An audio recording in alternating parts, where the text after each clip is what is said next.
Et évidemment, on a un réseau de babilleurs électroniques comme ça dans la plupart de nos bâtiments où il y a beaucoup de public. On sert aussi maintenant, grâce à la puissance de notre réseau, de beaucoup d'applications de simulation 3D.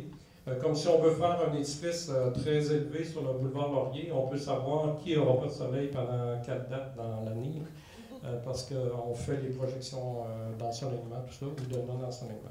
Alors ça, on s'en sert beaucoup dans l'urbanisme de ces applications-là, puis on peut les déployer si on vient, même c'est pas juste dans les bureaux là, des gens qui font ça, on peut venir au comité exécutif ou au conseil de ville, puis faire la démo, puis ça roule sans être là.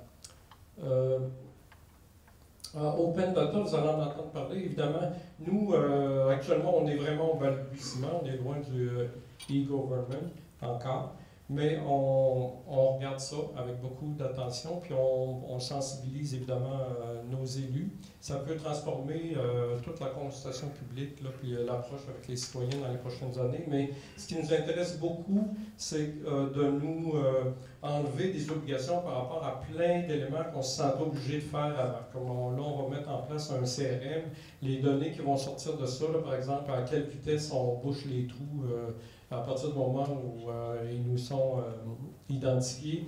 On voulait développer des applications pour que les citoyens aillent voir sur le web ma demande, là, elle est rendue où, puis ça prend combien de temps avant que les trous soient bouchés, etc. Alors qu'avec Open Data, on peut maintenant compter sur la communauté beaucoup pour qu'ils s'approprient les données brutes, qui développent les applications mobiles, évidemment.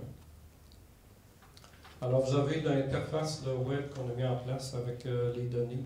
On est vraiment dans les débuts, mais on a mis un groupe de travail en place et on a beaucoup d'espoir par rapport à ça. Alors maintenant, je vous montre rapidement sur le web actuellement.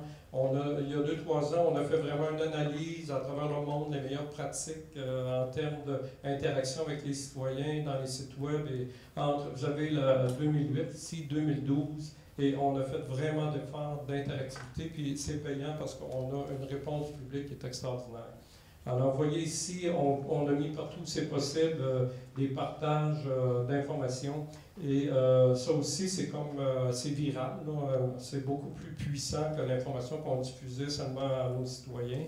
Vous avez des commentaires, notre webmail est ici, on travaille très fort là-dessus. Tout le monde peut nous faire des commentaires, cette affaire-là, ça ne fonctionne pas bien, etc.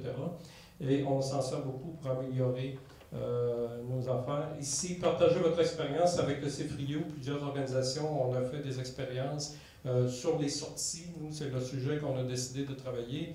Dans les sorties de la semaine, là, les citoyens peuvent venir commenter. Ça fait un peu comme les gens qui vont au cinéma. Vous voyez, il y a des étoiles en haut, on vote, puis on fait des commentaires.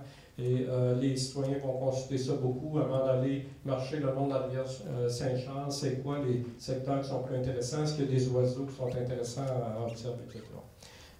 Évidemment, on a fait des projets pilotes avec Facebook en 2009, mais là maintenant, on est beaucoup plus présent. Et on a un canal YouTube, évidemment, où il y a plein de choses. Si ça vous tente, on parle même des villes intelligentes. Et on tweet à nos abonnés plein d'informations, pas tout, mais ça, ce qui les intéresse. Et on a notre site mobile, vous avez vu la hausse là, en haut à gauche de fréquentation en 2011. Dès qu'on l'a mis en place, ça a été fulgurant. Et les codes QR, ça vous connaissez bien, mais dans nos publications, on est de plus en plus multimode, des liens vers le site Internet, etc. Des campagnes SMS, nous avons entendu parler tantôt. La plus importante, c'est celle sur le déneigement. Nos abonnés reçoivent un SMS pour dire dans votre quartier, ce soir, on commence l'opération de déneigement. Et on fait même pour les opérations radar, pour les gens qui veulent s'abonner. Ça, c'est très intéressant. L'objectif d'une opération radar, c'est de diminuer la vitesse dans les quartiers. Et quand le policier là, il peut bien attraper du monde, tout ça, mais ça, c'est encore plus efficace. 2-3 jours avant, on dit aux citoyens, dans votre quartier, on va faire des opérations radar cette semaine. Puis là, on a un résultat. On n'est même pas obligé d'aller faire du radar.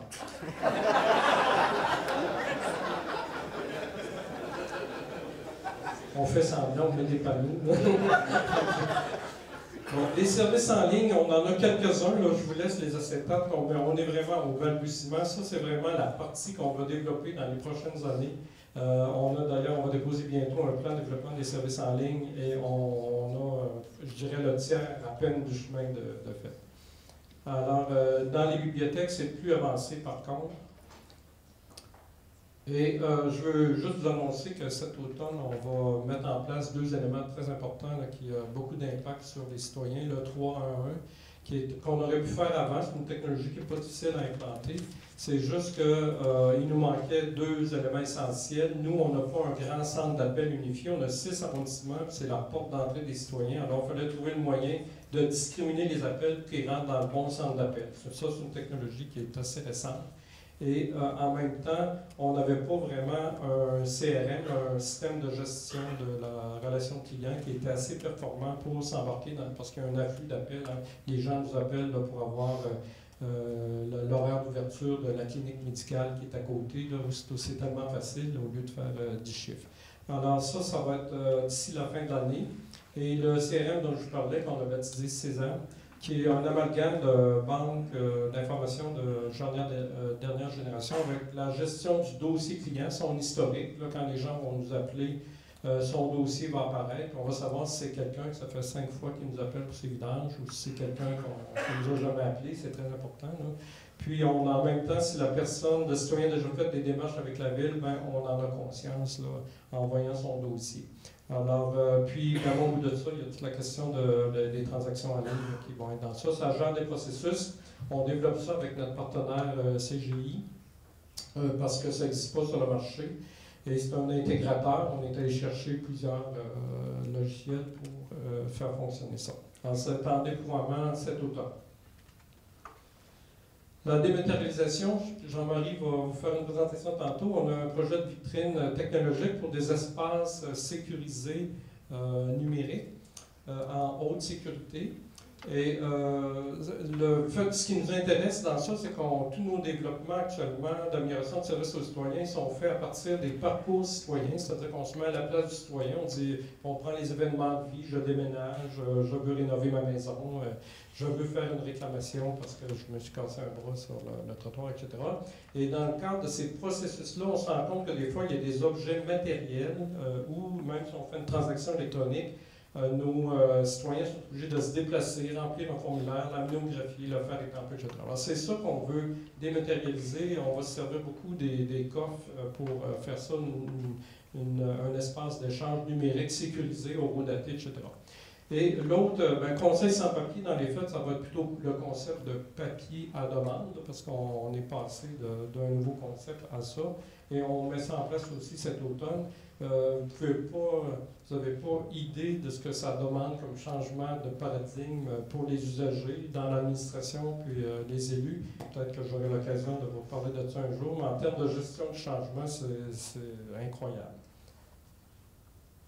Et dans la deuxième phase de notre déploiement des services en ligne, on veut instaurer un portail citoyen, le dossier client intégré pour ne pas obliger les gens à s'identifier, donc une authentification unique, etc. Puis le panier de paiement, parce que les citoyens font plusieurs transactions avec nous dans différents domaines d'affaires. Je pense que ça termine. Alors là, notre rayonnement au niveau international, évidemment, c'est ce qui nous intéresse dans le Top 7.